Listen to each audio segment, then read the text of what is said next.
todos. Vamos a dar inicio entonces a la tarde de hoy, nuestra jornada académica. Iniciamos entonces de una vez, continuamos con nuestro segundo panel de expertos. En esta ocasión, este panel está dedicado a un tema de creciente relevancia en los sistemas de justicia contemporáneos: la responsabilidad penal de las personas jurídicas. Durante mucho tiempo, el derecho penal centró su atención exclusivamente en personas naturales. Sin embargo, el desarrollo de las estructuras empresariales y la complejidad de las actividades económicas ha demostrado precisamente que las personas jurídicas también pueden ser responsables penalmente por los delitos cometidos en su beneficio o bajo su amparo. Abordaremos asuntos clave como la prevención del delito en el ámbito empresarial, también la creación de programas de cumplimiento o los conocidos compliance, y la importancia de la ética organizacional como primera línea de defensa frente a la corrupción. Nos van a acompañar en este panel de expertos el doctor Fernando Navarro Cardoso. Es catedrático de Derecho Penal y coordinador del área de Derecho Penal de la Universidad de Las Palmas de Gran Canaria, España.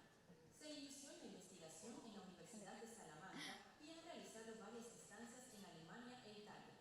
Es autor de numerosas publicaciones y viene centrando últimamente sus investigaciones en la lucha contra la corrupción y en la delincuencia socioeconómica y empresarial, con especial atención al papel del derecho penal frente a los avances tecnológicos.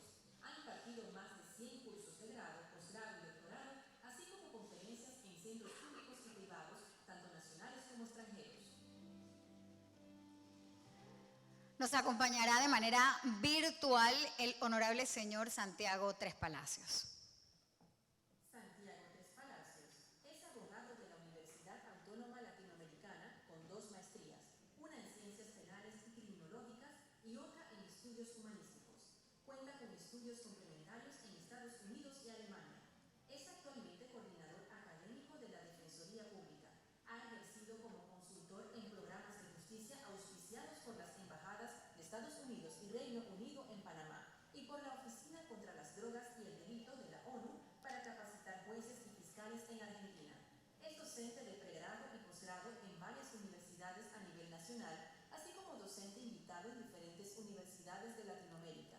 Es el presidente del capítulo Antioquia del Colegio de Abogados Penalistas de Colombia y ejerce el litigio penal. Está con nosotros la honorable señora Delia de Castro Díaz. Delia de Castro es licenciada en Derecho y Ciencias Políticas.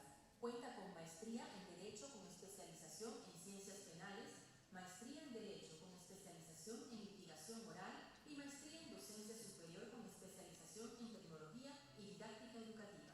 En la actualidad ejerce el cargo de Fiscal Superior, dirige el Instituto Superior de Formación de Fiscales del Ministerio Público de Panamá, doctora Clara González de Beringer, y la Secretaría de Política de Persecución Penal.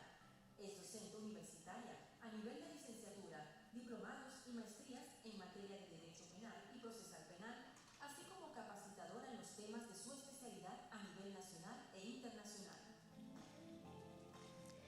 Y como moderadora les presentamos a ustedes a la honorable señora Janet Robeto Miranda. Janet Robeto Miranda es abogada y se desempeña como fiscal superior del Ministerio Público, donde ha ocupado diversos cargos desde el año 1994. Posee especialidad en Derecho Procesal Penal, Derechos Humanos, métodos alternos de resolución de conflictos, docencia superior y en Derecho Penal, con énfasis en los principios que rigen el sistema penal acusatorio. Ha sido docente universitaria a nivel de licenciatura y maestría en universidades oficiales y particulares. Es formadora del sistema penal acusatorio por la Comisión Andina de Juristas desde el año 2014 y capacitadora del Ministerio Público desde esa fecha en temas de la reforma procesal. Bien, los dejamos ahora con este ejercicio académico. ¿Quién me falta por micrófono? Yo tengo.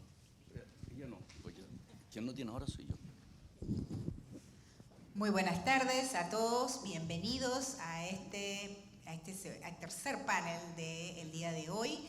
Espero que hayan disfrutado el almuerzo y estén listos para compartir con nuestros expertos las reflexiones sobre este interesante tema de la responsabilidad penal de las personas jurídicas, estrategias e instrumentos para una implementación efectiva. De manera virtual vamos a contar con el doctor Santiago Tres Palacios, que nos acompañará igualmente en su condición de experto para compartirnos sobre sus reflexiones. Bueno, iniciamos de manera inmediata.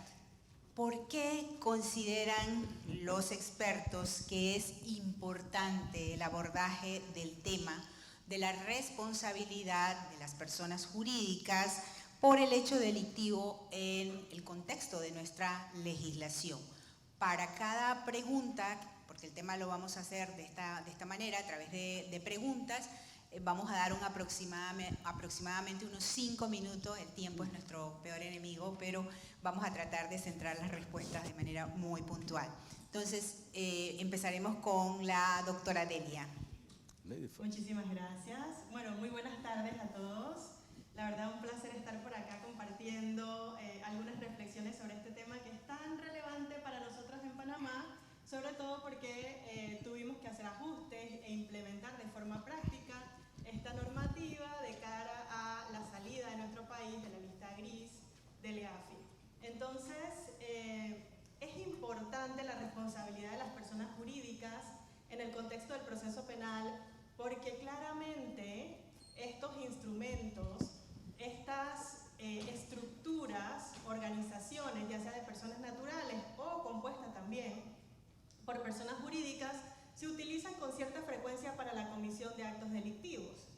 De allí que si queremos luchar integralmente contra el delito, así como decimos en la recuperación de activos ilícitos, tenemos no solo que abordar la responsabilidad de las personas naturales, sino también tratar de enfocarnos en cuáles son los instrumentos, las herramientas que utilizan las personas naturales para la comisión del delito y de igual manera incluirlas en ese contexto en la persecución penal.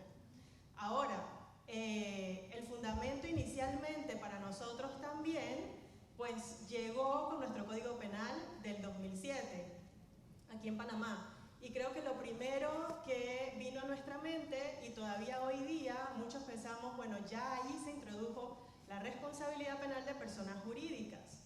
Su enfoque, pero vamos a ver ahora más tarde seguro en el panel y en su desarrollo qué tanto hemos logrado o qué tanto nos falta por avanzar. Pero esta norma se introduce en Panamá precisamente para cumplir con estándares internacionales, tanto de la Convención de Palermo como de la Convención de Mérida, y con la recomendación 3 del GAFI, en su nota interpretativa, hace alusión a la importancia de que los países tengamos también en el contexto del proceso penal una respuesta en contra de las personas jurídicas, la cual puede ser muy variada en diferentes ámbitos siempre y cuando sea proporcional y adecuada. Entonces, en principio, diría yo esto, que quizás estoy dando una cobertura de varios de los temas, pero solo como una abreboca, porque además recuerdo haber estudiado alguna vez el desarrollo que hacía Dan Nieto Martín en España sobre el tema, y ya en un escenario de responsabilidad penal propiamente tal de personas jurídicas, decía la importancia de que las personas jurídicas sean, como uno de los enfoques del proceso penal, es que asuman parte de las responsabilidades que tiene el Estado en la lucha contra el delito. Porque si las personas jurídicas se autorregulan, si vamos contra ellas, las obligamos a que hagan un esfuerzo para ser mejores. Entonces yo lo dejo hasta ahí como por dar este espacio para que continuemos desarrollando los temas, ¿no? Doctor Fernando. Muchísimas gracias. Bueno, razones protocolarias me dirían que en primer lugar debo formular los agradecimientos formales. Me los voy a saltar. Primero que nada, muchísimas gracias a ustedes, que dada la hora que es, están aquí sentados y no en otro lugar. Sobre todo piensen que para mí, que ya el cerebro me está diciendo que debiera ponerme el pijama e irme a la cama, ¿verdad? Y no estar aquí con ustedes, lo cual en todo caso me produce un enorme placer. En todo caso también sepan que esta mañana salió en el anterior panel, ¿verdad? Las nuevas formulaciones y reformulaciones de los derechos humanos. Sepan ustedes que ya está reconocido el derecho fundamental a la desconexión. De entrada a la desconexión digital, luego a partir de este instante ustedes pueden seguir a lo suyo, ¿verdad? Y no tienen por qué estar haciéndonos caso a nosotros. Si se van a marchar, por favor, eso sí hágalo con una cierta discreción, ¿verdad? Bien, en todo caso, ahora sí, lo que tiene que ver con las formalidades, muchísimas gracias a la Procuraduría General de la Nación, al Ministerio Público de la República de Panamá, a la Embajada de Estados Unidos, a INL, y eso sí, me van a permitir alguna personificación. En primer lugar, la doctora Delia de Castro, querida Delia, muchísimas gracias y además un honor y un placer compartir panel contigo. Y por supuesto a todas y cada una de las personas que están detrás de esta organización, al que se está preocupando del micro, de la pantalla, ¿verdad? Y también en ese sentido me van a permitir que lo personifique en la licenciada Tania Saavedra, muchísimas gracias, y por parte del Ministerio Público, y en José, que también estará por ahí en nombre de la Embajada, muchísimas gracias. That's for Carfield.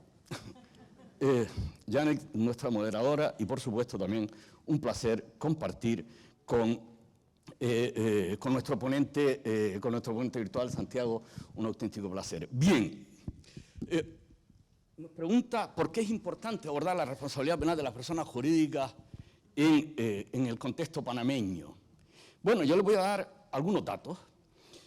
Uno, el 75% del PIB de Panamá se concentra en servicios financieros, turísticos y logísticos. Y esta actividad la desarrollan mercantiles. La inmensa mayoría de la producción agrícola panameña está destinada a la exportación. Esta actividad la desarrollan mercantiles. Las pymes, las pequeñas y medianas empresas, representan solo, de manera aproximada, el 10% del parque empresarial panameño. Y de ese 10%, el 80% son microempresas. La consecuencia es obvia. La economía panameña la mueven grandes corporaciones.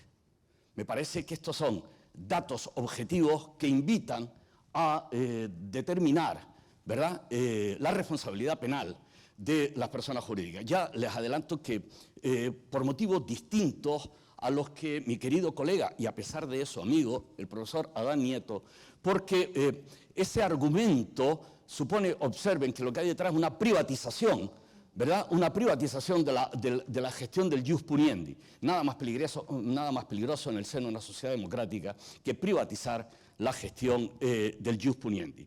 Ahora bien, es absolutamente imprescindible la responsabilidad penal de las personas jurídicas para hacer responder a quienes gestionan de manera mayoritaria el PIB de un país. Pues no. ¿Es imprescindible la responsabilidad penal de las personas jurídicas? ¿Imprescindible? No. Y les doy dos datos al respecto. Uno, la primera economía de Europa no tiene responsabilidad penal de las personas jurídicas. Alemania. Y segundo dato, el 90% de las sentencias condenatorias en España lo son por la vía de los sujetos indicados en la letra A del artículo 31 bis del Código Penal Español. ¿Y quiénes son esos sujetos? Lo que yo llamo el poder societario, es decir, aquellos que tienen la capacidad real de dominar y controlar la empresa. Y esos sujetos son perfectamente identificables. Bueno, permítame la broma, en algunas ocasiones basta en un concierto y ver la Kiss Cam para identificar perfectamente a los CEOs de las empresas, ¿verdad?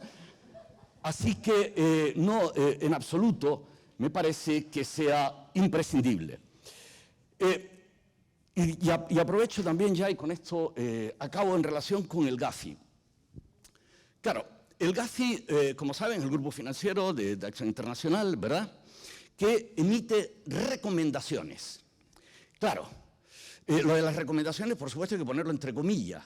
¿Por qué? A ver quién es el guapo, a ver qué país se atreve a saltarse las recomendaciones del GAFI, porque entre otras cosas se le cierra el grifo al Fondo Monetario Internacional y al Banco Mundial, con lo cual ese país se queda automática y directamente sin la financiación internacional absolutamente necesaria para sus economías, aunque solo sea para el 25% del presupuesto del Ministerio Público de Perú, ¿de acuerdo? Pero lo cierto es que las recomendaciones del GAFI provienen, además, no nos olvidemos, que el GAFI es una entidad privada, carente de legitimidad democrática en origen, y por lo tanto que emite recomendaciones para que sean asumidas sin más por los parlamentos. No perdamos de vista, por lo tanto, la idea de, del alineamiento de políticas privadas en la gestión del ius puniendi. En todo caso, si me preguntan, ¿sería conveniente la responsabilidad penal de las personas jurídicas? Sí. ¿Por qué? Aunque solo sean por los 3 primeros datos. Gracias, doctor Fernando. Vamos con el doctor Santiago. ¿No se escucha bien, doctor Santiago? Sí, señora, muy bien. Muchas gracias. Igual pregunta para usted, doctor Santiago. ¿Cuál sería la importancia de esa tipificación de responsabilidad para las personas jurídicas? Muchísimas gracias, licenciada Janet. Un saludo muy especial para usted. Muchas gracias por la muy atenta moderación que está realizando.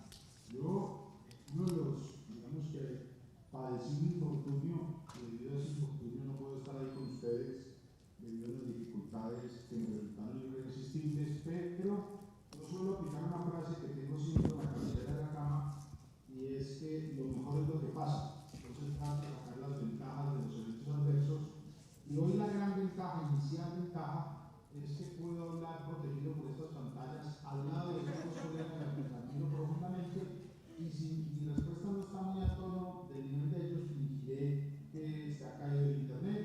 Esta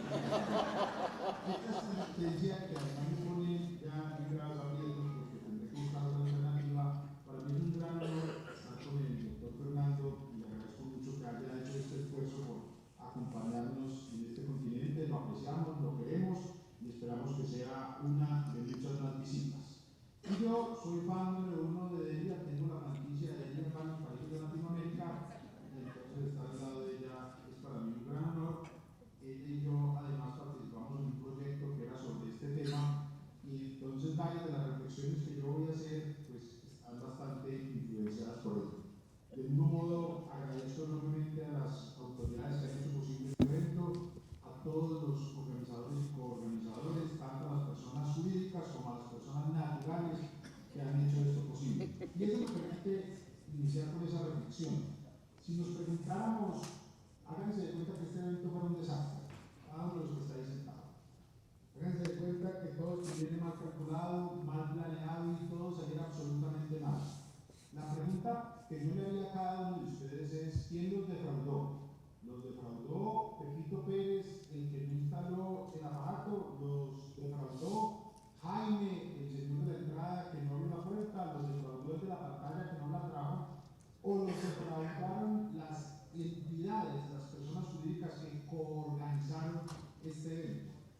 Y es aquí donde hay un punto de partida que me hace unirme, creo que por razones diversas, pero en las conclusiones en igual sentido, a mis apreciados Delia y Fernando. La razón es muy sencilla. En el mundo de hoy, en ciertas relaciones, es más importante incluso la persona jurídica que la persona natural.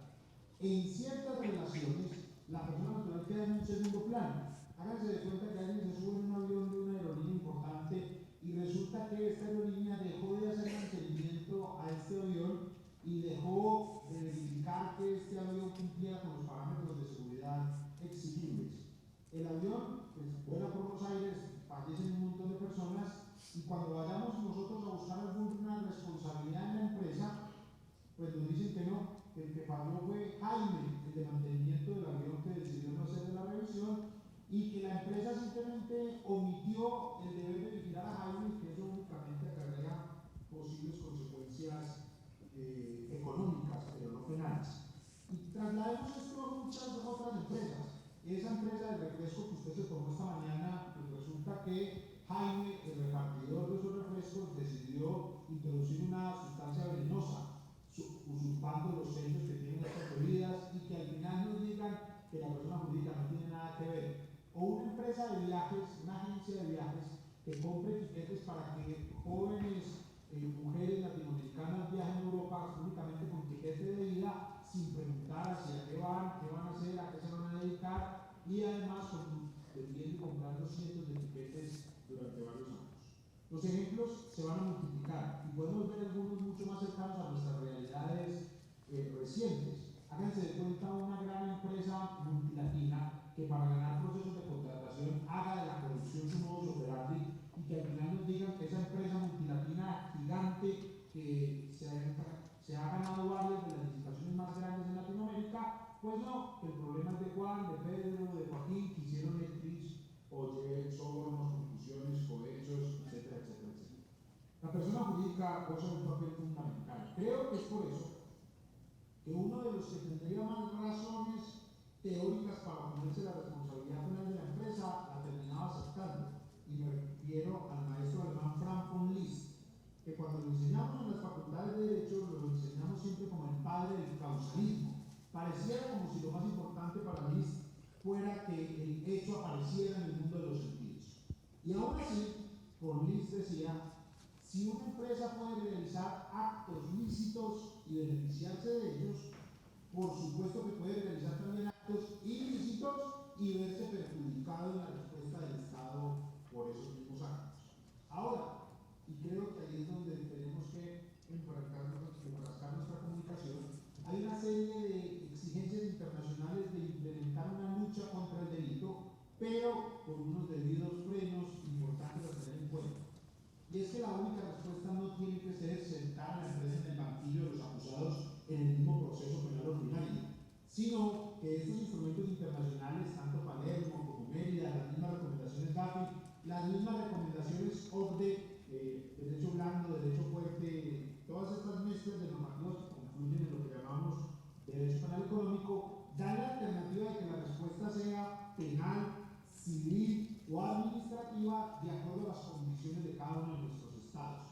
Yo sé que el titular penal es un titular llamativo, es un titular que nos hace parecer fuertes, pero muchas veces por quererla volver siempre penal, terminamos al contrario estableciendo una serie de obstáculos que impiden que ese poder sea bastante efectivo.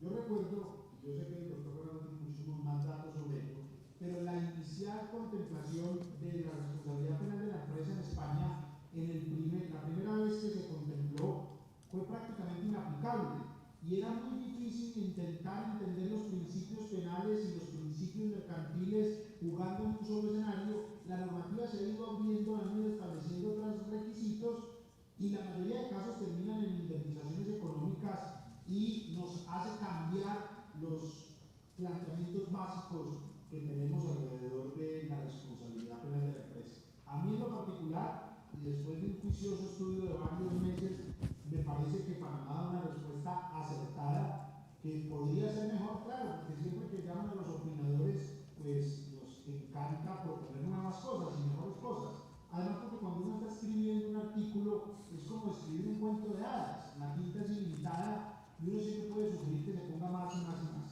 La gran pregunta es, con lo que tenemos, con estos 2 o 3 artículos que tenemos, ¿qué estamos haciendo? Porque créanme que así tuviéramos 200 artículos, si no existe la voluntad judicial de perseguir a las empresas y a los beneficiarios del crimen económico, pues da igual tener los mismos 3 artículos que tener todo un andamiaje jurídico. Es una decisión político-judicial, y a buena hora Panamá tiene instrumentos, y esta clase de eventos insisten en la importancia de perseguir estas conductas delictivas. Muchas gracias, apreciada licenciada, por su tiempo. Gracias, doctor Santiago. Nos quedamos con esas ideas finales, y desde esa perspectiva, ¿cómo definiría usted el régimen, modelo o sistema que tenemos en Panamá para la responsabilidad de las personas jurídicas. Igualmente nos gustaría saber si debemos hacer una diferencia entre las empresas propiamente como tal y las personas jurídicas de papel. Muy bien, muchísimas gracias, licenciada. Cuando uno va a escoger el modelo que va a implementar, obviamente tiene una amplia gama de alternativas teóricas. Hay unos sistemas que llamamos autorresponsabilidad y consisten básicamente en considerar que la empresa puede delinquir por sí misma. En España, el profesor Gómez Jaradíes es uno de sus máximos promotores y propone alrededor de eso unas tesis del constructivismo penal bastante complejas, y creo yo que nos tardaríamos muchísimo más tiempo en comprender eso que los 200 años que llevamos intentando comprender la responsabilidad penal de la persona natural. Otros estados, principalmente auspiciados por el modelo norteamericano, establecen otro sistema que es el Responsabilidad Suprema, o responsabilidad vicarial o responsabilidad indirecta. En estos sistemas se parte de considerar que la empresa no puede delinquir directamente, sino que lo hace a través de un colaborador, representante, directivo o empleado. Ese modelo, con algunas claridades y algunas formas especiales, es el que asume Chile, es el que asume España y es el que aplica jurisprudencialmente, como lo decía hace un momento, Estados Unidos. Existen otros modelos que Colombia es el que acoge, bebiendo de la tradición alemana, en el cual no rompen el paradigma de que la persona jurídica no puede delinquir, y lo que hacen es que por ciertas conductas especiales, en Colombia por ejemplo con la corrupción internacional, se le da la facultad a un funcionario administrativo, normalmente a las superintendencias. Esto es lo que ocurre también en Alemania, como lo decía hace un segundo. Y existe un, digamos, sistema intermedio que bebe de uno y bebe del otro. No es penal, pero es un juez penal. No es penal, pero es en un proceso penal. No es penal, pero es a solicitud del Ministerio Público Fiscal Penal. No es penal, pero es una auténtica sanción punitiva establecida en el ordenamiento, y es lo que llamamos un sistema de consecuencias accesorias, que es al que yo creo que Panamá se adscribe. ¿En qué consiste este sistema de consecuencias accesorias? No se considera que la persona jurídica pueda delinquir, no se le da esa facultad delictiva a la persona jurídica, y sin embargo autorizamos a que el juez penal, previa solicitud del Ministerio Público Fiscal, penal por supuesto, imponga diversas sanciones a la persona jurídica, pero esas sanciones son bastante fuertes y lo único que le hace falta es la palabra pena para nosotros decir que son penas, pero puede, por supuesto, suspender a la personalidad jurídica, puede tomar diversas medidas para que no pueda contratar con el Estado y puede imponer diversas medidas restrictivas de sus garantías. Pero al mismo tiempo, en el estatuto procesal se le establece la posibilidad de comparecencia, en unos artículos no muy abundantes en su redacción y que los interpretamos, creo que muchas veces hacemos como por gusto, ese mito que quería que todo le encajara en la cama. Entonces cuando el iba a dormir en su cama era muy pequeño y le jalaba las extremidades para que coincidiera, y cuando era muy grande le cortaba un pedazo de la extremidad para que quedara exacto, y después sale a decir que tiene la cama perfecta porque todos encajan muy bien. Eso es un poquito lo que hacemos también los profesores de Derecho Penal con la responsabilidad penal de la empresa. Vemos un artículo y queremos que ahí diga lo que nosotros representamos. Yo recuerdo, no diré el nombre porque puede malinterpretarse, un autor muy querido que también visita bastante Panamá, no está invitado en este evento, lo revisé muy bien para poder contar esta anécdota. Que alguna vez, realizando una obra de esta naturaleza, concluyó que era inequívoco que Panamá tenía un sistema de responsabilidad penal de la persona jurídica. Y claro, lo aplaudieron y salió bien, pero el problema es que ya lo vimos años después, cuando los fiscales salían a aplicarlo. La primera pregunta que se hacen los fiscales: ¿y cuál es el dolo de la persona jurídica? ¿Qué es la culpabilidad para la persona jurídica? ¿Cuáles son las causales de ausencia de responsabilidad de la persona jurídica? ¿Qué hacen los programas de cumplimiento para la persona jurídica? Y todo esto quedaba con un montón de interrogantes. Y cuando ya emprendimos nosotros ese esfuerzo que les comentaba hace un momento con Delia, que en verdad ella lo hacía y yo me encargaba de contar chistes y que difícil que se vieran, pero no se dieron cuenta que no estaba haciendo prácticamente nada, lo que nosotros hicimos primero que todo, y es lo que quiero compartirles, es hacer una visión realista de nuestro andamiaje jurídico y decir, primero que todo, no es una responsabilidad estrictamente penal, lo cual implica varios beneficios. y es que no tenemos no tenemos que agotar todos los requisitos que tiene la responsabilidad penal. Y sí existen en el Código de Procedimiento Penal panameño varias normas asemejables que nos permiten pactar la intervención que tendrá la persona jurídica dentro del proceso. Para concluir entonces, Panamá, a mi modo de entender, es un sistema mixto en el cual, aunque no hay una responsabilidad expresa del ente colectivo, sí puede ser sancionado por el juez penal cuando encuentre acreditado que esa persona jurídica fue usada o utilizada para cometer conductas delictivas. Esto respetando los derechos, obviamente, de terceros de buena fe, como accionistas, directivos no vinculados con la comisión de la conducta delictiva, posibles proveedores, es decir, permitiendo a la persona jurídica espacios de resistencia dentro del proceso penal que no terminen ocasionando peores consecuencias al ser aplicado. Muchas gracias, doctor Santiago. Establecido por el doctor Tres Palacios este punto de partida de lo que es la responsabilidad o a lo que se asemeja a la responsabilidad de las personas, el modelo panameño de responsabilidad de las personas jurídicas, doctor Fernando, ¿este modelo panameño se distancia del modelo español? ¿Ve usted ventajas, desventajas en ese? Sí, aunque creo que me escuchan, ¿no? Dedicarse a este oficio hace que la voz esté, pero bueno, uso el micro. Bien, yo creo que se distancia. Y se distancia por una serie de motivos que yo siempre, por ese afán pedagógico de ordenar, también lo he hecho. Primero, en España se acoge el sistema de responsabilidad penal de las personas jurídicas, un modelo híbrido entre la heteroresponsabilidad y la autorresponsabilidad. Ya lo explicó Santiago y no voy a reiterarme muchísimo más.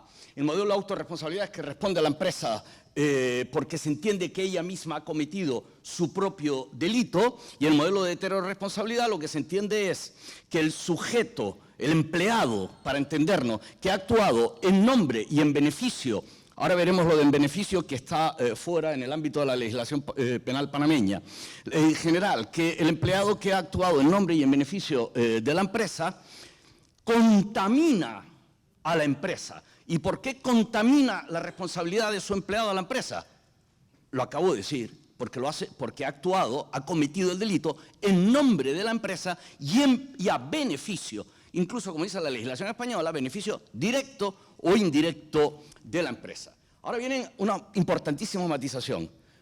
El modelo de autorresponsabilidad es un modelo teórico, es un modelo de laboratorio. No hay ninguna legislación en el mundo que haya implementado el modelo de autorresponsabilidad estricta. Por lo tanto, esto desde un punto de vista práctico y en un foro como este nos ahorra muchísima conversación. ¿De acuerdo? Podemos estar en un modelo híbrido como el caso español, o en un modelo que yo entiendo de heteroresponsabilidad como es el modelo panameño. Esa es una clave, la primera clave. La segunda clave, en España se establece un sistema de responsabilidad penal distinguiendo según la empresa, la persona jurídica esté formalmente constituida o no. Si está formalmente constituida, se le aplican las sanciones previstas en el artículo 31 bis del Código Penal español, mientras que si no lo está, si no está formalmente constituida, en definitiva nos encontramos con una sociedad que los mercantilistas llaman irregular, se le aplica otro sistema de sanciones previsto en el artículo 129 del Código Penal español. ¿Por qué hay una diferencia también en este punto con el Código Penal panameño? Porque el Código Penal panameño, como además hace ahí alguna jurisprudencia en ese sentido panameña, que establece que solo reconoce el sistema de responsabilidad penal de las personas jurídicas formales, es decir, de las sociedades regulares, y por lo tanto las sociedades irregulares nunca tendrán, de momento, con la actual legislación panameña, responsabilidad penal. La tercera clave. En España está fijado el sistema de numerus clausus, es decir, el Código Penal identifica los delitos concretos que la persona jurídica, a los que a la persona jurídica se le puede imputar el delito. En el caso panameño, como no está, hay que entender que es un sistema de números apertus. ¿Eso significa que una persona jurídica en Panamá podría responder por cualquier delito? No. ¿Por qué? Porque, por ejemplo, y dicho en términos teóricos, no puede, jamás se le podrá imputar a una empresa lo que en términos dogmáticos llamamos un delito de propia mano. Permítame, en fin, que saque a relucir mi vena de profesor y por lo tanto que vaya a un ejemplo muy plástico. Un delito de propia mano por excelencia, artículo 179 del... ¿179 es? Espérense que ya me va a traicionar mi mente, el código, mi mente. A ver, por aquí lo tengo, espérense que lo miro.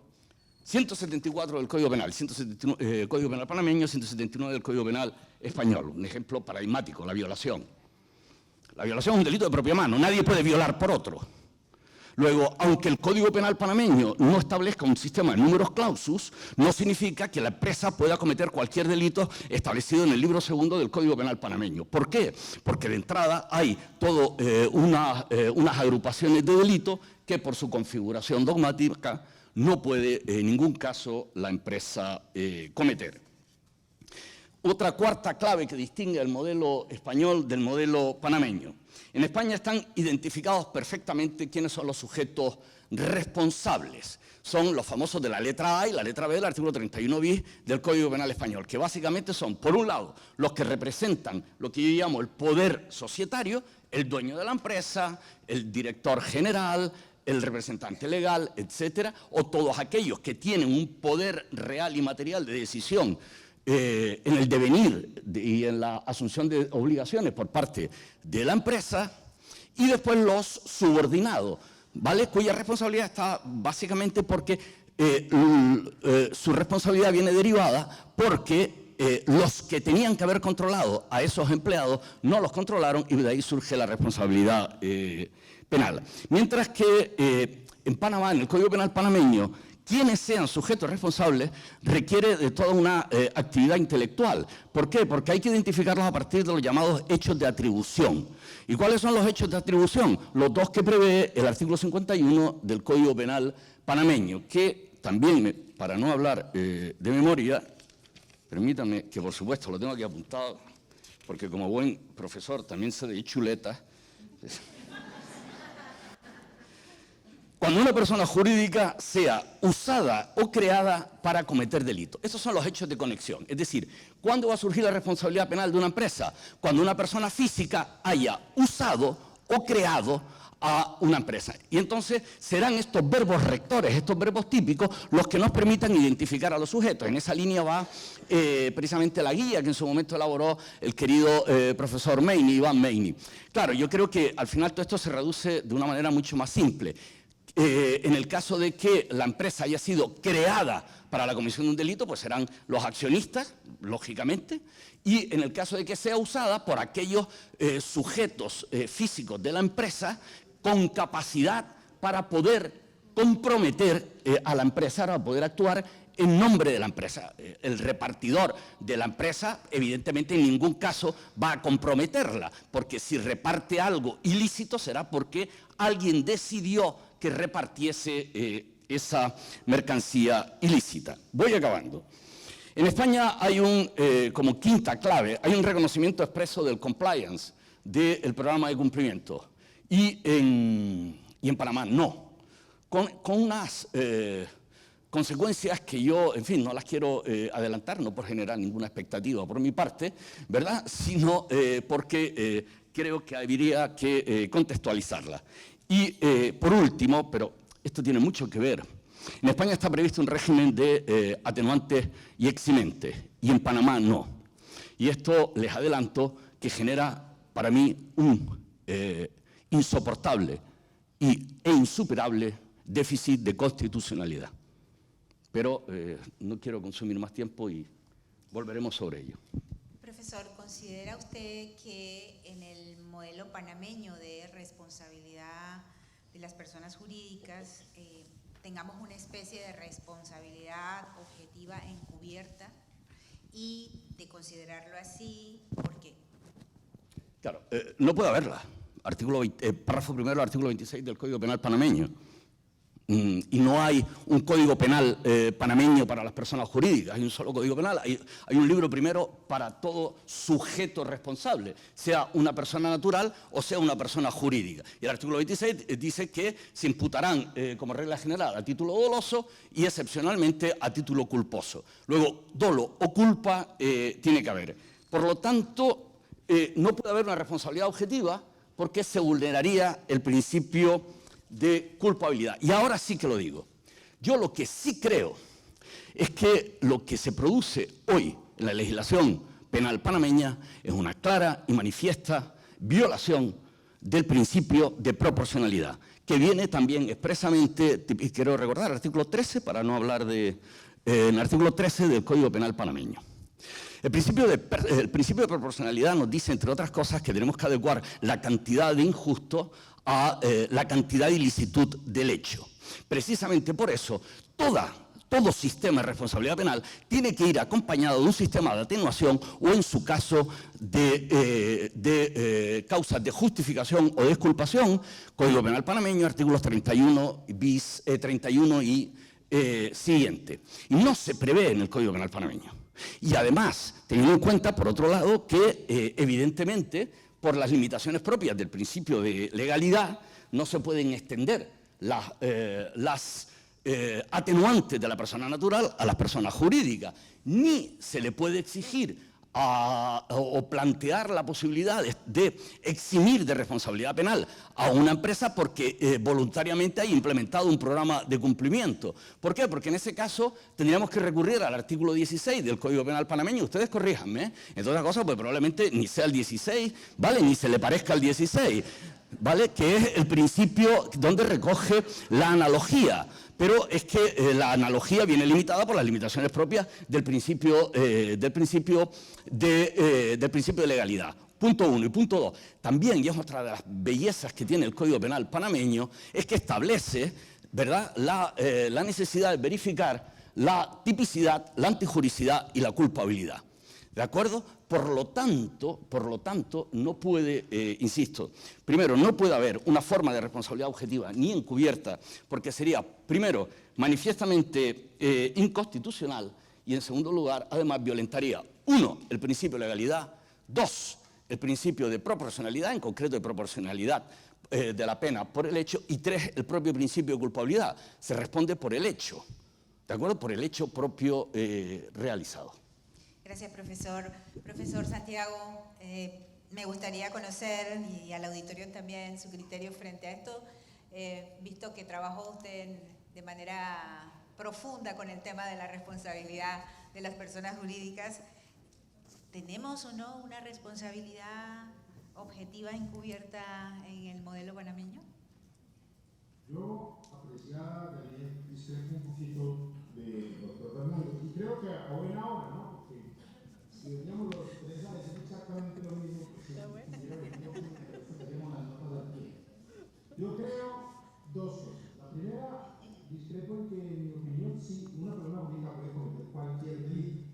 Es decir, la categoría de delito a propia mano creo que es muy útil para unos problemas de autoridad diferentes, pero yo veo completamente válido, y lo tengo que sostener porque la licenciada de ella no me deja mentir. Yo tengo un librito que en Panamá se vendió muy bien, en el que lo dejo, entonces lo que me quede callado para creer que renuncié a mi postura. Yo digo que depende de si en un caso concreto la persona jurídica puede ser garante o no de esa actividad específica. Yo les pongo un ejemplo. Si yo tengo una hija menor, una bebé, si esta bebé yo la dejo al cuidado de una guardería, de un lugar donde cuidan bebés, y resulta que hay un profesor que realiza actos sexuales respecto a los menores, bien sean actos, accesos, etc. Y cuando yo voy y descubro que ese profesor que realiza esos actos ya tenía varias denuncias, pero que el jardín infantil decidió hacer caso omiso de las mismas y nunca estableció protocolos para poder detectar si los profesores o no estaban realizando esas actividades sobre los niños. Entonces, yo encontraría que si tuviéramos el sistema de responsabilidad penal de la empresa, el obstáculo de ese es un delito a propia mano que la empresa no puede cometer directamente,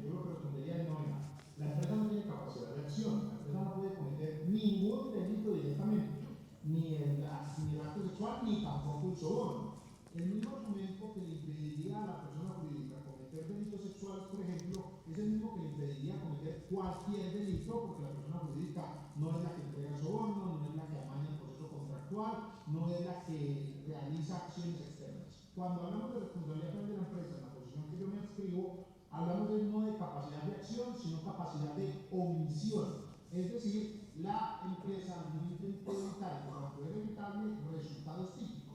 Y allí que depende del sector en el que la empresa participe, puede o no ser garante de riesgos sexuales, por ejemplo. Como, digamos, solo como referencia, en Colombia, por ejemplo, es posible que haya posición de garante, comisión por omisión de delitos sexuales. Es decir, así sea un delito a propia mano, que yo termine respondiendo por esta conducta cuando debiendo evitar no la evito. Y también, esa es mi primera discrepancia muy respetuosa, por supuesto, y la segunda es respecto a que en Panamá se esté vulnerando el principio de proporcionalidad. Yo lo considero así porque simplemente es un sistema de sanción de números abiertos en donde el juez razonablemente deberá explicar por qué impone una medida y no la otra. Es decir, el principio de proporcionalidad se vulneraría cuando al momento de aplicar la sanción el juez allí sí no justifique y sancione de manera muy severa. Digamos que la manera como se encuentra redactado nuestro, digo nuestro, porque el Estado panameño, medio panameño, ustedes saben, los que me conocen, que yo soy chiricano, tengo una mezcla extraña que defiende el promuevo, pero para nosotros los panameños, o los que decimos panameños mejor, cuando vamos allí encontramos un catálogo de sanciones, pero en ninguna parte nos dicen que el juez deba imponer la que sea más severa o que no razone el momento de la imposición. Entonces yo creo que el principio de proporcionalidad sí se puede ver amenazado, estoy de acuerdo en ello con el doctor Fernando, pero no aún vulnerado. ¿Cómo hacemos para que esa amenaza no se transmute a una concreción? Estableciendo la exigencia, creo apenas constitucional y de resorte lógico, de que el juez, al momento de imponer una o varias de las sanciones enlistadas en nuestro código, pues deba exponer razonablemente los motivos por los que lo impuso. Pero no considero que haya una responsabilidad objetiva, ni considero que sea un artículo evidentemente inconstitucional. Sí sé que hubiera querido mejores herramientas procesales, que es donde sí veo que tenemos varios obstáculos para entender bien el alcance. Y hay una normativa aquí muy extraña en la que decimos que el representante legal tiene para los mismos efectos del diputado, y esto ha llevado a que haya personas que cometan disparates y metan preso a un representante legal como medida cautelar que ni siquiera estaba para el momento de los hechos. No. Creo que se podría, ahora bien, mi apreciada licenciada, no estoy tampoco queriendo decir que sea la octava maravilla, pero sí creo que es un artículo no evidentemente inconstitucional y que nuestros operadores, nuestros fiscales, nuestro Ministerio Público, nuestros jueces pueden corregir esas posibles amenazas de objetividad que subyacen de su pregunta y esa amenaza de vulneración de la proporcionalidad que mencionaba nuestro apreciado doctor Fernando. Muchísimas gracias, profesor Santiago. Dicho lo anterior, entonces, doctora Delia, ¿cuáles serían los desafíos prácticos que desde su experiencia tendrían tanto fiscales como jueces para determinar esa responsabilidad de las personas jurídicas por un hecho delictivo? Gracias. Bueno, yo no sabía que esto iba a pasar, pero me encanta. Sobre todo porque le he preguntado si puedo replicar y me dice que no. No. Me encanta. Bueno, con ambos colegas nos muestran la realidad a la que nos enfrentamos nosotros acá en Panamá, porque nuestra norma no es lo suficientemente clara. Es muy cortita. Como bien decía Santiago, estuvimos como un año más o menos trabajando en algunos talleres, analizando este artículo 51 y el 97. Parece mentira, pero pasábamos semanas enteras en ese artículo y mirando todo el contexto de la autorresponsabilidad, la responsabilidad vicarial, el sistema de consecuencias accesorias y demás. Y esto nos llevó un poco a tratar de dilucidar lo que podríamos plantear en el contexto panameño porque la realidad también es que, como bien se ha informado, la guía que inicialmente se desarrolló sobre el tema es maravillosa, pero nos dice la misma guía todos los espacios vacíos que tenemos y que pues al artículo 51 no resolvía. Entonces la idea un poco de explorar, saliéndonos de los dos grandes modelos, porque cuando vemos el artículo 31 bis de español, es súper amplio y vemos los fallos de los tribunales y vemos la cantidad de doctrina. Es un desarrollo muy amplio. Vemos la legislación chilena, que es bastante completa, pero volvemos a nuestro artículo de 2 líneas. Y entonces, por eso, un poco apuntábamos hacia este escenario de las consecuencias accesorias. Y yo diría, primero, antes de plantear los desafíos, rapidito, pensemos cuando un fiscal tuvo un proceso en el sistema mixto. Muchos de los que estamos aquí trabajamos casos en el sistema mixto, y cuántas veces no aprendimos y llegamos a comisar o secuestramos en su momento vehículos, fincas de personas jurídicas, no solo de personas naturales, y no había un sistema de responsabilidad de personas jurídicas siquiera, sino que desde el punto de vista de la aprehensión, de la recuperación de activos, de devolverle lo suyo a la víctima o de lograr el comiso de ese elemento que se determinó que era ilícito, procedíamos y no había un llamado a la persona jurídica en el proceso. Puede ser que lo estábamos haciendo mal, pero ¿lo hacíamos sí o no?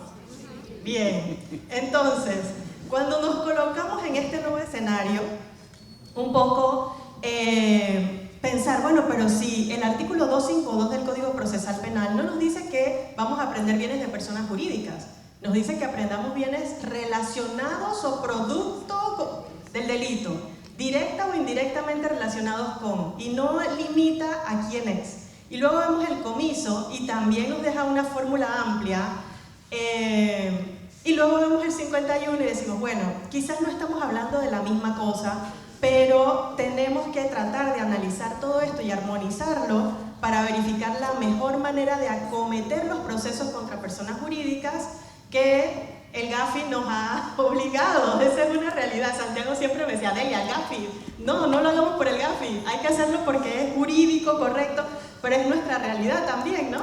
Cuando va la compañera Dalis a las sustentaciones y los demás fiscales, al Mario y demás, que van a estos foros internacionales, y como bien decía Fernando, nos quitan los financiamientos, nos quitan las representaciones en otros países porque no estamos cumpliendo con el GAFI. Entonces, de alguna manera, Panamá se vio obligada, no me apaguen el micrófono,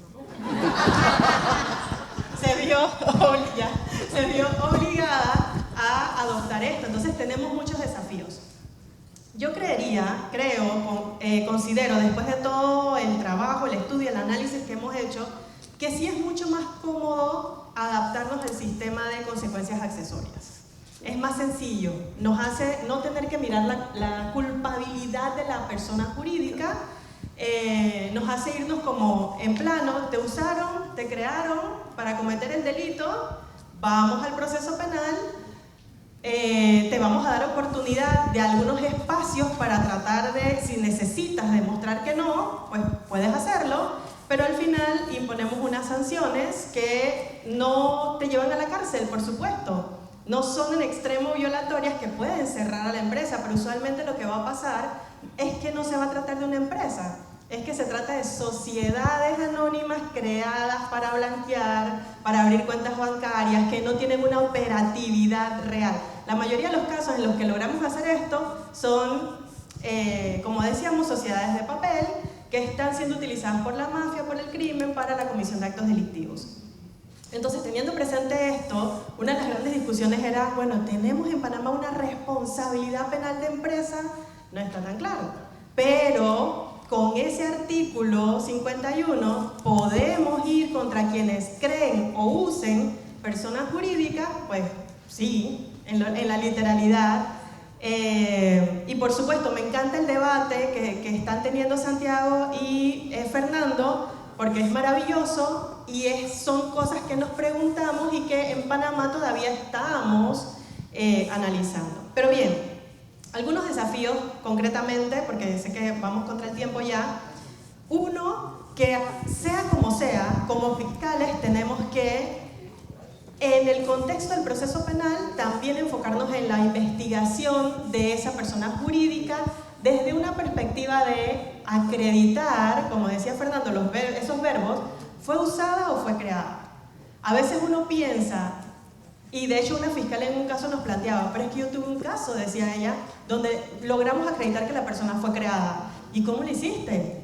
Tuvimos una intervención de comunicaciones y encontramos a las personas diciendo, ábrete XY sociedad porque vamos a abrir unas cuentas bancarias y vamos a hacer XY. Entonces en ese caso era viable trabajarlo en función de persona jurídica, fuiste creada para la comisión del acto delictivo, señor juez, esta persona jurídica no puede seguir existiendo. Entonces era como simple. Pero sí, el primer desafío es que como fiscales nosotros enfoquemos que tenemos que hacer eso para llevárselo al juez. No podemos ir a decirle simplemente de boca, ay, a mí me parece que. Tengo que buscar el elemento probatorio que me permita establecer que efectivamente fue utilizada para la comisión del acto delictivo como un instrumento. Porque eso es al fin y al cabo lo que nos está permitiendo ese artículo 51 tan básico. Instrumentalizamos a la persona jurídica y la usamos como una herramienta.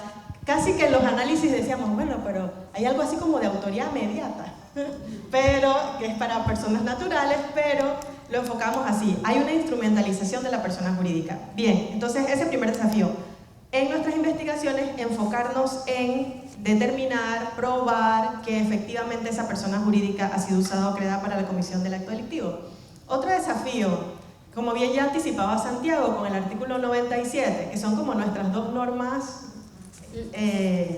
bandera, hay otras en delitos especiales, ambiente, blanqueo, defraudación fiscal, algunas en corrupción, en drogas, pero en principio estas dos banderas, 51 y 97, Código Penal, Código Procesal Penal, nos lleva a tener claridad de a quién traer a proceso, no al representante legal del momento del hecho, sino al representante legal cuando hablamos de hacer participar a la persona jurídica, porque esa fue otra conclusión a la que llegamos en estos trabajos. Bueno, pero si es un instrumento, nosotros tenemos que darle todos esos derechos de ir al proceso, defenderse y demás, porque no estamos trabajando en el contexto de la culpabilidad de empresa.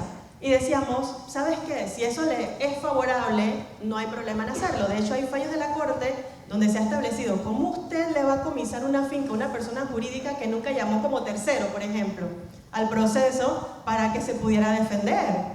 Ese tipo de cosas para que pudiera presentar sus pruebas, para que pudiera demostrar elementos. Entonces ya eso la jurisprudencia lo ha establecido.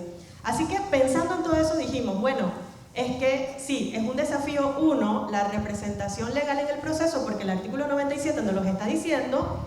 Dos, tenemos que llamar a proceso al representante legal de la persona al momento del proceso, no al momento del hecho, que puede haber sido otro, o puede ser el mismo, pero es al momento en que vamos a hacer la notificación de que esa persona pues, está siendo investigada, como dice el artículo 97.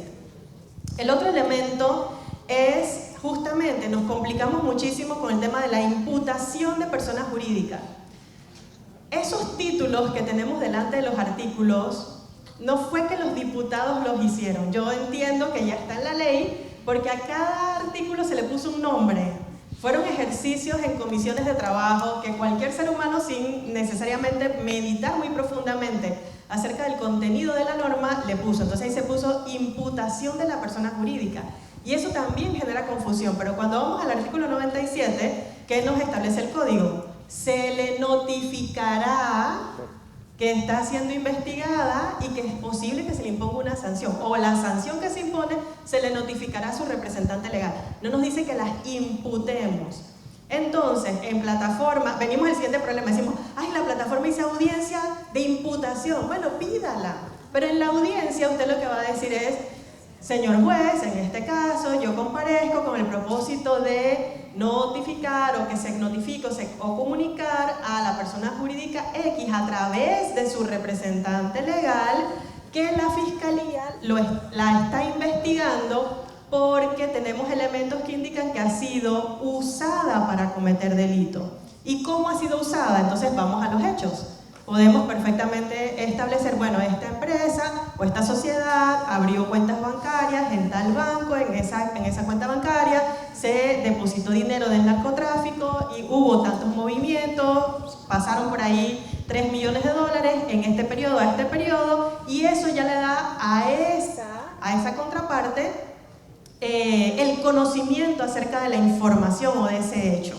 Entonces es un poco lo que hemos venido como tratando de simplificar en el contexto del trabajo que hemos realizado y de hasta dónde da nuestra norma, porque nuestra norma no nos da para discutir peligrosidad de la persona jurídica, no nos da mucho material para trabajar. Y finalmente, bueno, no finalmente, todavía me falta bastante, pero no voy a continuar tanto, el tema de qué derechos le damos. Obviamente el derecho de defensa, esto es como por analogía favorable.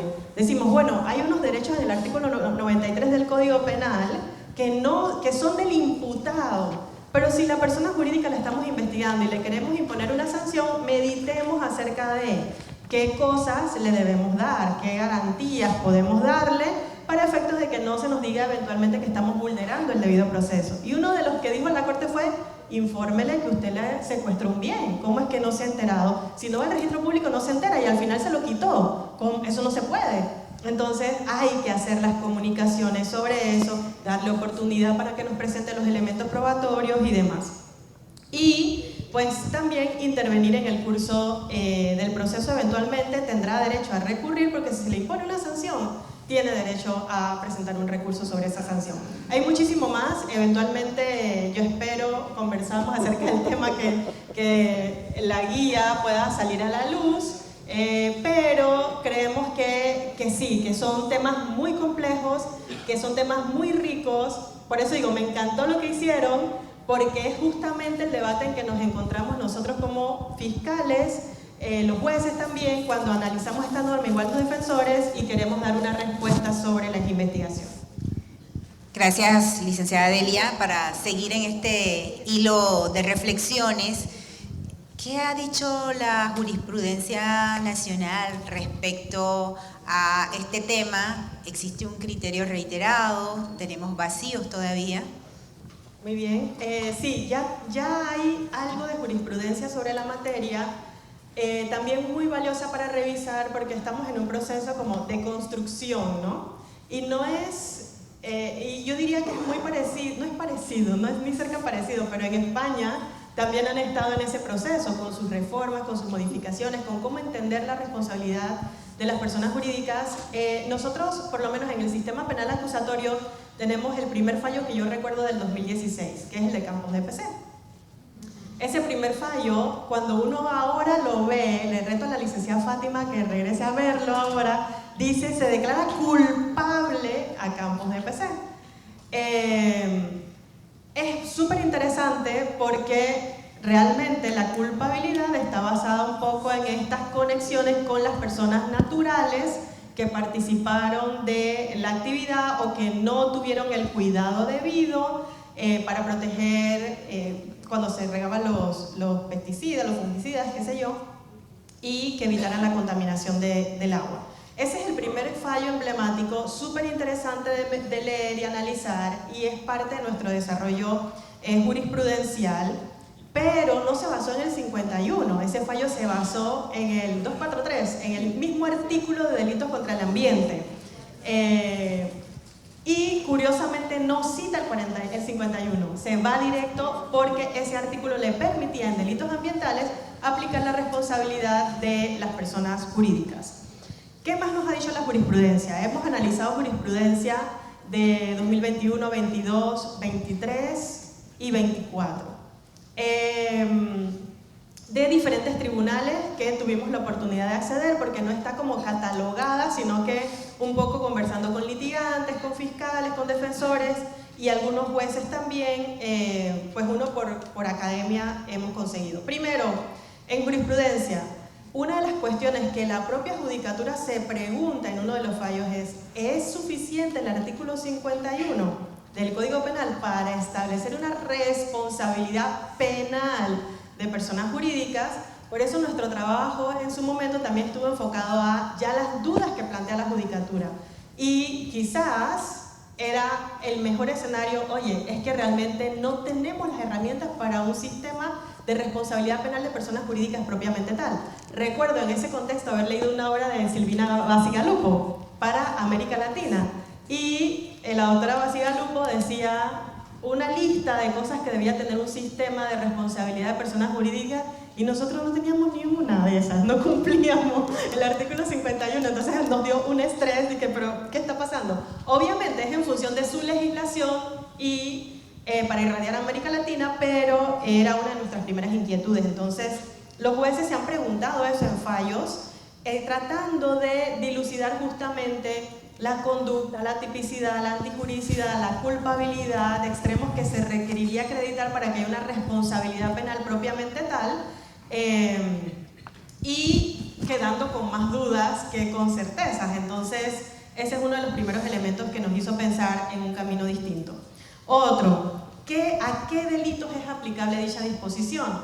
Como bien decía Fernando, hay sistemas que tienen catálogo abierto, otros de catálogo cerrado. Panamá dice delito y no establece de a partir de ahí más nada. Entonces, en principio tenemos como un catálogo abierto. Digamos, en cualquier delito sería posible analizar si hay responsabilidad de una persona jurídica, si fue usada una persona jurídica. Por ejemplo, en trata de personas, si una persona jurídica es la que tiene el local donde tienen a las víctimas y ahí las están explotando, ese local del cual la persona es dueña, podríamos decir que hay que proceder en contra porque se ha utilizado para un caso de trata de personas. Esto, pues, la jurisprudencia también lo ha analizado. Otra cosa que ha analizado la jurisprudencia es si cabe esto en delitos dolosos o culposos, pero pensando justamente en ese contexto de tengo que analizar la culpabilidad en personas jurídicas, y por eso nuestra respuesta acá ya viene siendo, en consecuencias accesorias no tenemos que analizar si es doloso o culposo. Ya, Fernando. Ahora le toca más tarde. Luego, ¿a qué estructura jurídica se aplica? Nuestro código tampoco dice nada. Entonces, analizábamos nosotros, pero es que el propósito del legislador, si te está diciendo una persona jurídica, no creemos que esté refiriéndose al Estado. Queremos combatir las sociedades, las fundaciones de interés privado que se utilizan para comisión de actos delictivos como primordialmente blanqueo de capitales, financiamiento del terrorismo, etc. Y que por razones de política criminal el Estado no quiere autoperseguirse. No tenemos interés en perseguir a un municipio para establecer una responsabilidad penal del municipio. Así es que, pero son análisis que la jurisprudencia, aquí estoy hablando de lo que han desarrollado algunos pronunciamientos judiciales. Sí, en un fallo del Tribunal Superior de acá del Primer Distrito Judicial se estableció claramente que la esencia era crear, la persona jurídica creada, que teníamos que recurrir a su acto de constitución, o usada, que tendríamos que acreditar que el hecho punible fue ejecutado haciendo uso de una persona jurídica, y en adición a ello, la jurisprudencia ha venido un poco bueno, ya hubo un fallo de Tribunal Superior también en el que se estableció la responsabilidad o una sanción a una persona jurídica de forma autónoma, pero no porque no hubiera una persona natural que hubiese cometido el delito, que eso era un poco siempre lo que nos decía Santiago. Siempre hay que pensar que esta persona jurídica puede tener una responsabilidad en el proceso penal, una sanción, vamos a aplicar una sanción porque hubo una persona natural que la creó o que la usó para la comisión del acto delictivo. Y en este caso el Tribunal Superior, en el proceso en primera instancia, se logró establecer que había una persona natural que había cometido el delito, pero no había claridad acerca de quién. Entonces se sancionó a la persona jurídica y no a la persona natural. Y esto subió en anulación y el tribunal confirmó, pero con estas inquietudes acerca de la fiscalía, decían, debió haber hecho un mejor esfuerzo para identificar claramente ese quién. Así es que bueno, esto es lo que podría decir en principio. Hay mucha más jurisprudencia sobre tercero civilmente afectado, responsable, etcétera, pero lo dejo hasta ahí. Excelente, licenciada Delia, muchas gracias. Bueno, seguimos. Presupuestos de legalidad para determinar culpabilidad. Personas jurídicas, personas naturales, muy puntuales. ¿Qué diferencias podríamos anotar, profesor Fernando? Claro, la pregunta es endiablada, es decir, ¿se tienen que dar presupuestos de legalidad para determinar la culpabilidad? Si acaban de escuchar a la doctora Delia... digo que la pregunta es endiablada, los presupuestos de legalidad para determinar la culpabilidad. Vale, es decir, fíjense que pregunta más endiablada, ¿no?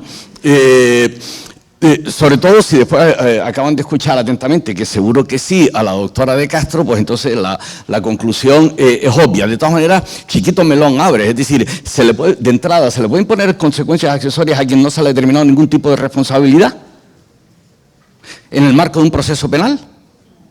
Primera pregunta. Y no voy a hacer una segunda, para no seguir abriendo melones. Pero repito, en el marco de un proceso penal se le pueden imponer consecuencias accesorias a un sujeto a un sujeto sea lo que sea ese sujeto, un ente que sea lo que sea, que no se ha determinado algún tipo de responsabilidad sobre él. Por su conexión. Por su conexión, pero por un hecho propio, un hecho ajeno.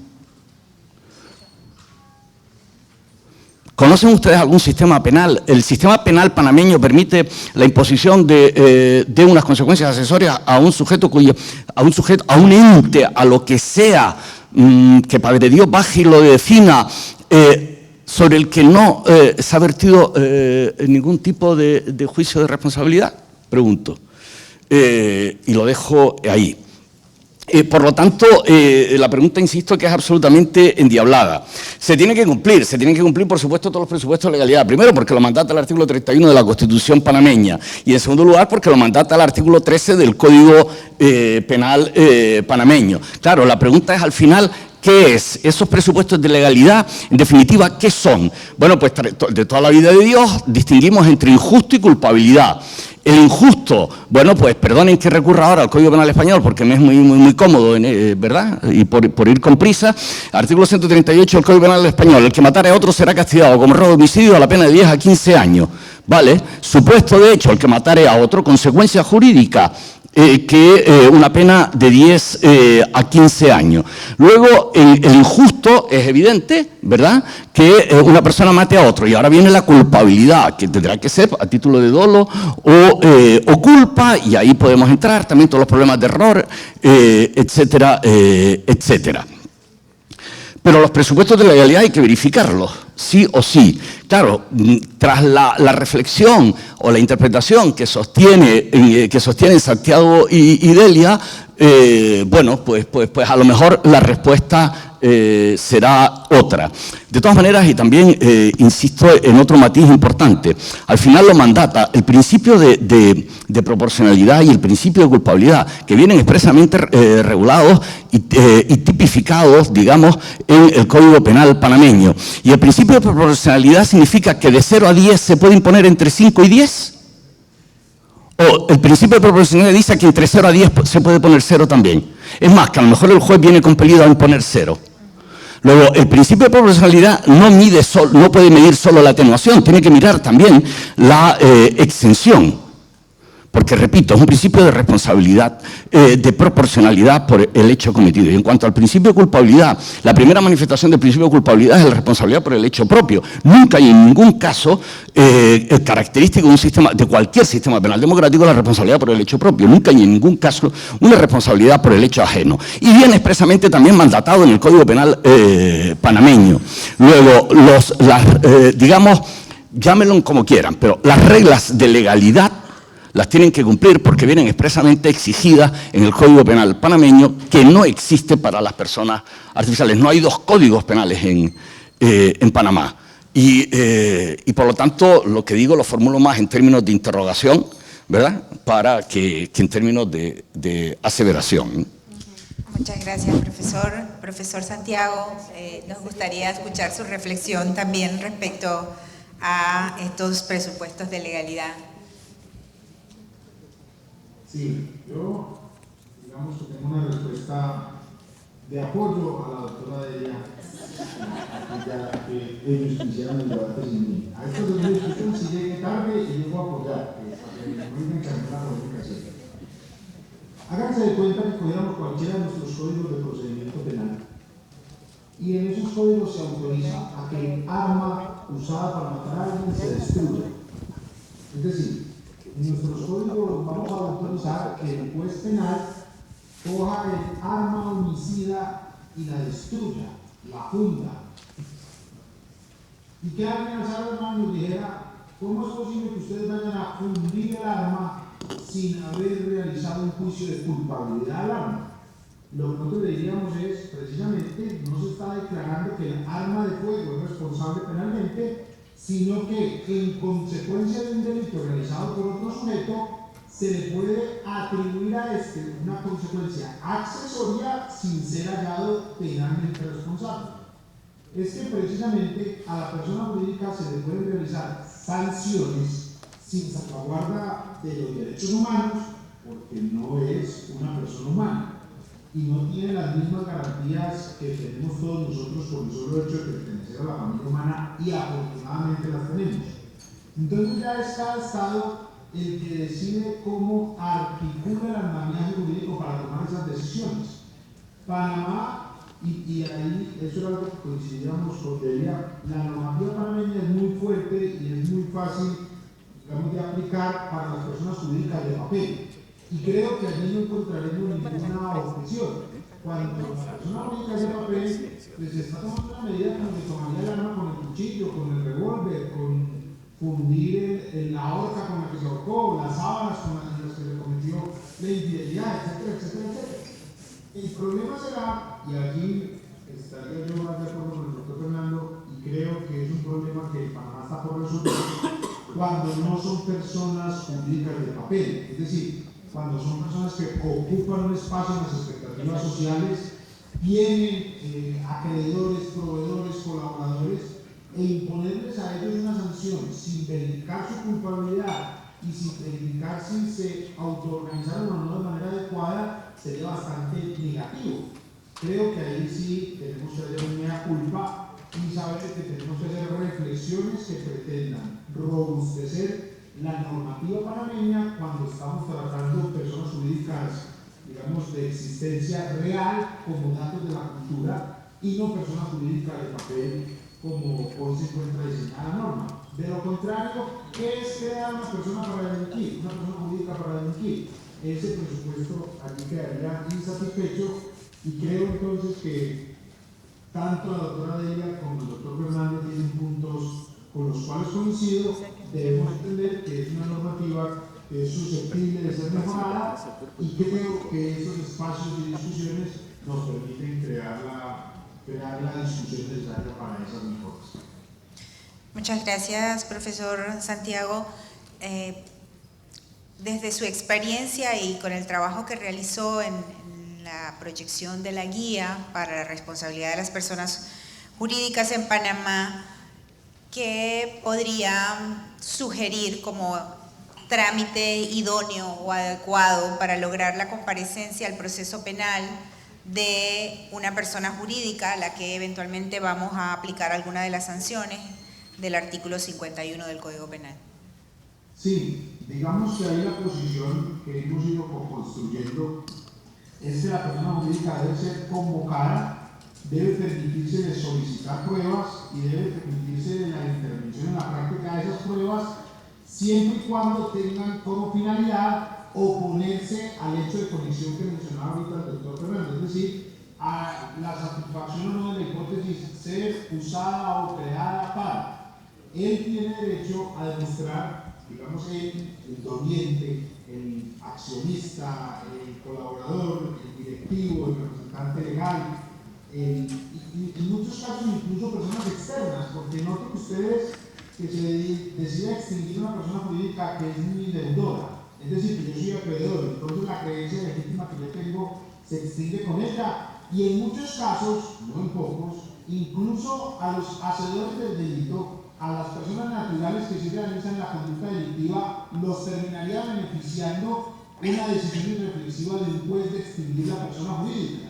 porque extinguiendo la persona jurídica, las obligaciones que ésta hubiera adquirido, pues corren la misma suerte del ente principal. De manera que lo que hemos propuesto es tratar de los vacíos que tiene la normativa, llenarlos con figuras que se nos permitan la asemejación, siempre y cuando no vulneren garantías de derechos fundamentales, sino que antes los refuercen.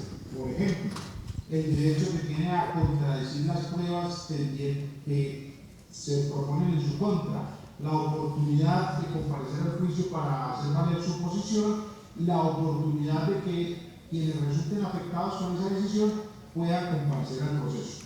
Desde nuestra perspectiva, esto se hace aplicando pues, el famoso 97 y también todas esas normas que le permitieron a la persona jurídica intervenir cuando es un llamado de garantía, es decir, cuando se considera un tercero en el proceso penal, que también le da allí robustece las oportunidades de intervención y defensa que tiene la persona jurídica.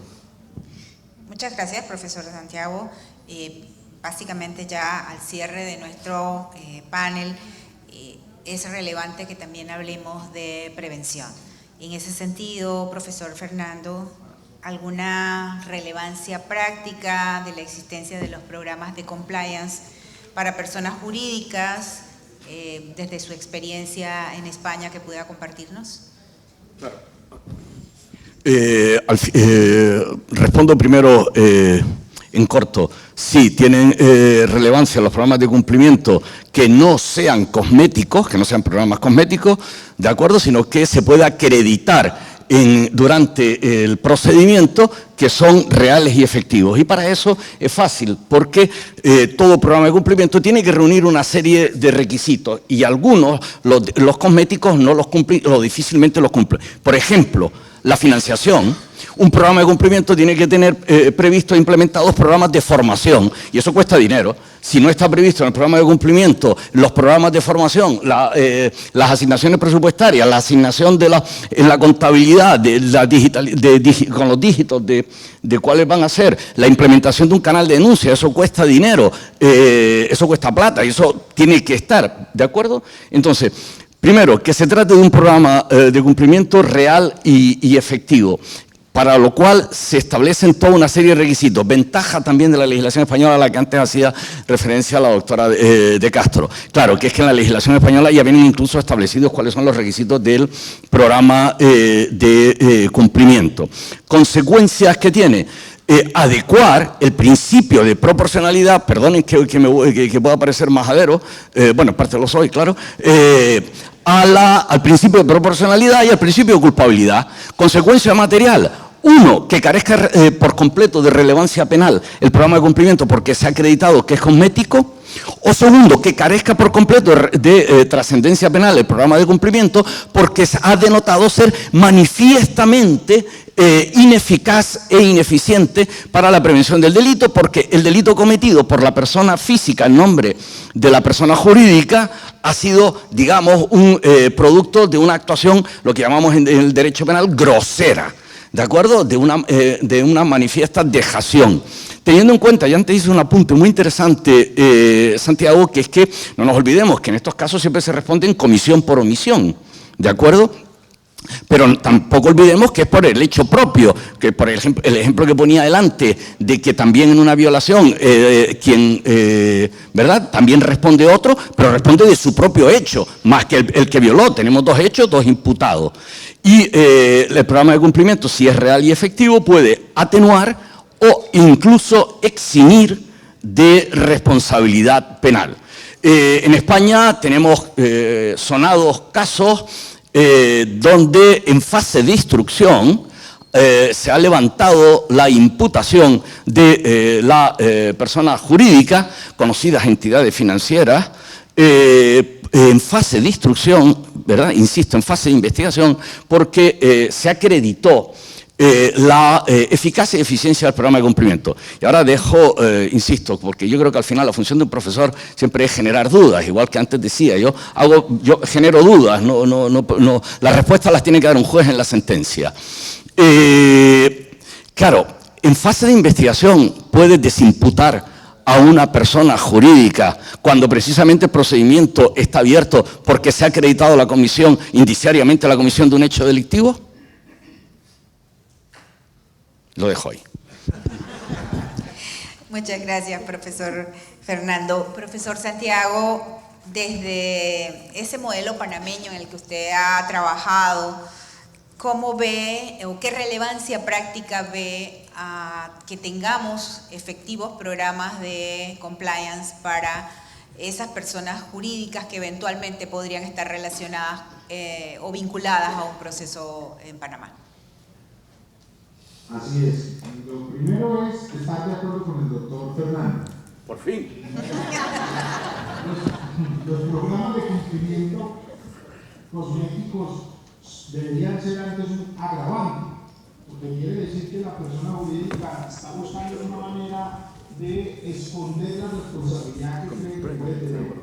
Y por eso creo que todos tenemos que resistirnos a esos manuales de cumplimiento que se están haciendo express, en el que se copia un documento muy largo y viene una empresa pequeñita por allí con un manual de cumplimiento que se descargaron de una multinacional y con unos valores de 150 páginas, unas páginas complicadas que nunca se han, digamos que nunca lo han interiorizado.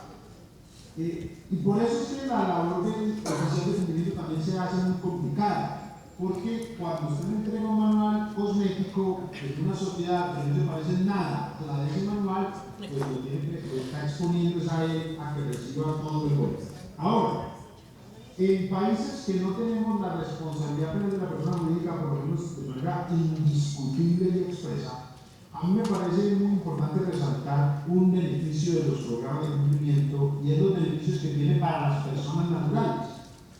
Y es que el manual de cumplimiento, cuando yo tengo una cultura corporativa sólida, el día de mañana eso también le va a ayudar a las personas naturales para explicar que cierto riesgo no era de su competencia. Porque en ausencia de los manuales de cumplimiento, lo que está poniendo en la realidad es que todo el riesgo que se concreta en la compañía se le atribuye al representante legal. Y cuando el representante legal va a explicar, hombre, no, esta empresa es muy grande, yo no tengo nada que ver con los impuestos, eso lo hace una dependencia distinta a la mía, yo no sé nada de impuestos, yo soy representante legal porque soy un buen vendedor, soy una especie de representante legal comercial. Pero lo primero que le pide el Ministerio Público Fiscal es a ver la evidencia de eso que usted me está diciendo. Un buen programa de cumplimiento nos permite además dejar claro qué riesgos eran de competencia de qué partes de la compañía y al final nos sirve para aclarar el metro cuadrado del que yo soy responsable, que es algo muy importante y valioso también para las personas naturales que están allí involucradas. Y para las personas jurídicas, pues sin lugar a dudas se encuentra diseñado para su beneficio un buen programa de cumplimiento. No solamente le va a servir mucho en los procedimientos administrativos que en sus contras se inicien, sino, y lo más importante, y es lo que hace que este evento y este panel tenga pertinencia en hablar anticorrupción y es desde el punto de vista preventivo, porque no olvidemos que un buen programa de cumplimiento no es el blindaje que evita que habiendo delito yo no resulte herido, sino que en realidad tiene que ser una herramienta eficaz para la prevención del delito. Y creo que en eso podemos estar de acuerdo todos, que es un gran logro de los programas de cumplimiento cuando, y vuelvo a hacer vida las palabras del doctor Fernando, no lo hacemos de manera cosmética, sino real, ajustada al sector, al tamaño, a la clase de negocios que hace la compañía, a la clase de colaboradores de los cuales se sirve, etcétera, etcétera. Es decir, un programa de cumplimiento ajustado a la realidad de la persona jurídica de la que estamos tratando. Pero solo un rapidísimo matiz. Claro, hay una diferencia, no, pero para ahondar en una idea que acaba de dar que es fundamental. Claro, es que en Europa, para el acceso al financiamiento público y a la licitación pública de la Unión Europea, la empresa tiene que contar con un programa de cumplimiento efectivo validado. Claro, eso da un salto cualitativo importante. Claro, estoy completamente de acuerdo con lo que plantea Santiago y ahondando en esa idea, nada más. Y a mí ni me pregunten porque estoy de acuerdo con los dos.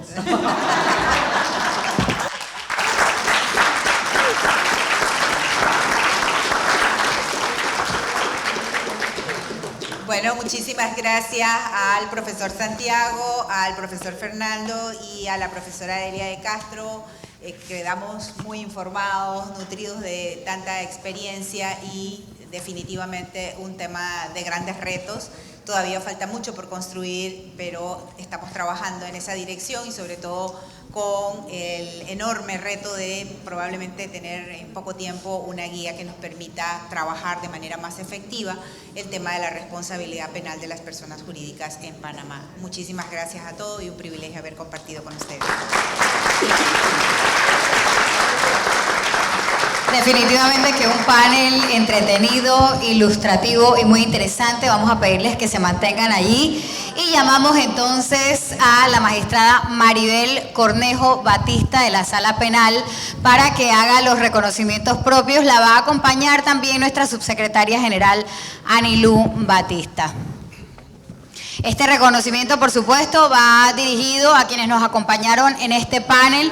Estamos hablando del doctor Fernando Navarro Cardoso, el honorable señor Santiago Tres Palacios, que se encontró de manera virtual, la honorable señora Delia de Castro Díaz y, por supuesto, también nuestra moderadora, la honorable señora Janet Robeto Miranda.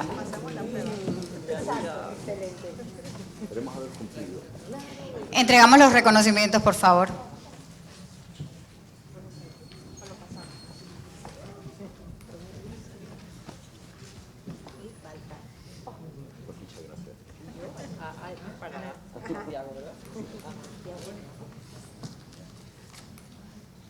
Sáquenme bien que se lo tengo que mandar a mi madre.